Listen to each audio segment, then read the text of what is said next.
रेल्वेमध्ये नोकरी करण्याचं जर स्वप्न असेल तर रेल्वेने 3,993 जागांकरिता भरती काढलेली आहे. ही भरती असणार आहे ज्युनियर इंजिनियर आणि डेपोट मटेरियल सुपरिटेंडंट या पदाकरिता. ही भरती government of India ministry of रेल्वेच्या अंतर्गत येते. टोटल व्हॅकन्सी आपण पाहिल्या 3,993 आहेत. याचं जर बेसिक पाहिलं तर हे 35,400 आहे, जे की लेवल 6 नुसार येतं आणि हे आहे 7व्या वेतन आयोगानुसार. जर 8वं वेतन आयोग लागलं तर तुमचं बेसिक अजून चांगल्या प्रकारे वाढेल. पण 35,400 बेसिक म्हणजे सॅलरी एवढीच आहे का? तर नाही. हे फक्त बेसिक आहे. यावर DA, HRA व अजून असे भरपूर अलाउन्स लागतात. तुमची सॅलरी आरामात 60,000च्या आसपास जाईल. एज लिमिट कशी आहे? 18 ते 33 वर्ष वय आहे. ॲज ऑन 1 जानेवारी 2027 पर्यंत तुमचं कमीत कमी वय 18 वर्ष असावं व मॅक्सिमम वय हे 33 वर्ष असावं. हे ओपन कॅटेगरीकरिता आहे. इतर कॅटेगरीकरिता एज रिलॅक्सेशन असणार आहे. म्हणजे SC STच्या विद्यार्थ्यांकरिता 5 वर्ष रिलॅक्सेशन आहे.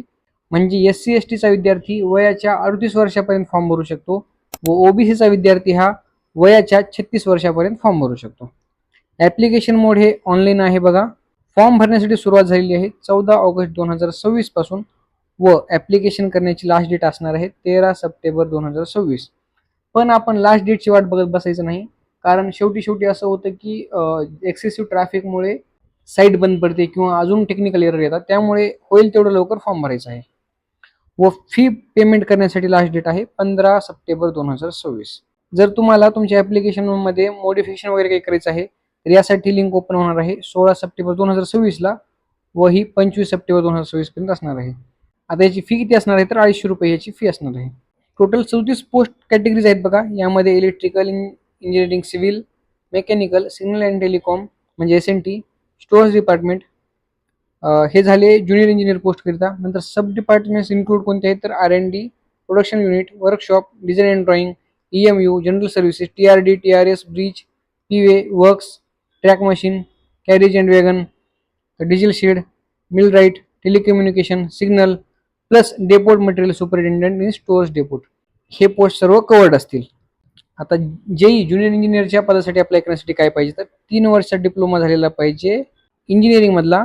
ते मग मेकॅनिकल, इलेक्ट्रिकल, इलेक्ट्रॉनिक्स, सिव्हिल आणि कम्प्युटर सायन्स या स्ट्रीम्समधला तुमचा डिप्लोमा कंप्लीट झालेला पाहिजे.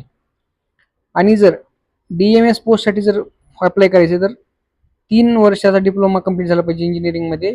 कोणत्याही स्ट्रीममधून चालेल, फक्त तुमची इंजिनिअरिंग कंप्लीट झाली पाहिजे.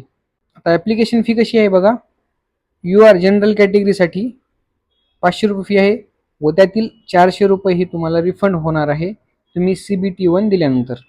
आणि SC ST ex serviceman, PWBD, female, transgender, minorities, EBC करिता 250 रुपये फी आहे, जी की 250 रिफंड होईल तुम्ही CBT 1 दिल्यानंतर. आता हे तर आपण पाहिलं 35,400 बेसिक, लेवल 6 आणि 18 ते 33 वर्ष हे आपण वरच पाहिलेलं आहे. तर याकरिता रिक्रुटमेंट प्रोसेस कशी होणार आहे तर CBT 1 होईल, नंतर CBT 2 होईल, नंतर डॉक्युमेंट व्हेरिफिकेशन होईल, नंतर मेडिकल एक्झामिनेशन होईल. CBT 1 स्क्रीनिंग टेस्ट असणार आहे, जी की सर्व पोस्टकरिता कॉमन होईल. नंतर CBT 2ला बोलवलं जाईल. CBT 2 मध्ये जर तुम्ही पास झालं तर जवळपास असं समजून झालं की तुमचं सिलेक्शन झालं, कारण 1:1 व्हॅकन्सीज नुसार डॉक्युमेंट व्हेरिफिकेशनला बोलवलं जाईल. म्हणजे एक जागा जर आहे तर डॉक्युमेंट व्हेरिफिकेशनला एकच जण बोलवलं जाईल. त्यामुळे जर तुम्ही CBT 1 पास झालं तर तुमचं सिलेक्शन पक्का आहे. आता CBT 1 मध्ये पॅटर्न कसा असणार आहे. मॅथमॅटिक्स आहे, 30 क्वेश्चन आहेत 30 मार्क्ससाठी. General intelligence and reasoning 25 question 25 मार्क्ससाठी.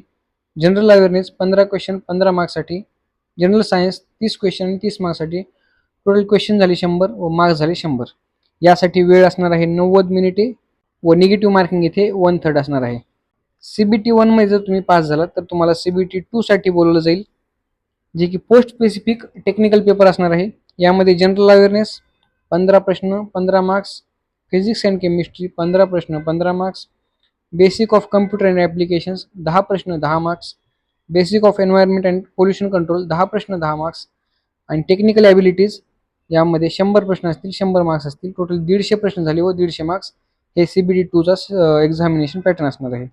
यासाठी 120 मिनिटे वेळ दिलेला असणार आहे, म्हणजे 2 तास वेळ असणार आहे व यामध्ये सुद्धा सेम निगेटिव्ह मार्किंग 1/3 आहे. आता मिनिमम क्वालिफाईंग मार्क्स किती आहेत तर जनरलसाठी 40%, EWS साठी 40%, OBC साठी 30%, SC साठी 30%, OST साठी 25% मार्क्स इथं मिनिमम क्वालिफाईंग असणार आहेत.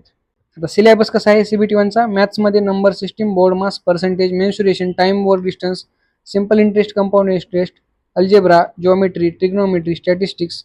नंतर रिझनिंगमध्ये analogies, series, coding, decoding, syllogism, Venn diagram, classification, direction. ह्या झालं रिझनिंगचा. जनरल अवेअरनेसचा current affairs, geography, history, polity, economy, environment आणि स्पोर्ट्स. तर जनरल सायन्समध्ये physics, chemistry, life sciences up to 10th CBSE बोर्डनुसार. ठीक आहे मित्रांनो, आजसाठी एवढंच. व्हिडिओ आवडला असेल तर लाईक, शेअर व सबस्क्राईब करा. भेटूया पुढच्या व्हिडिओमध्ये.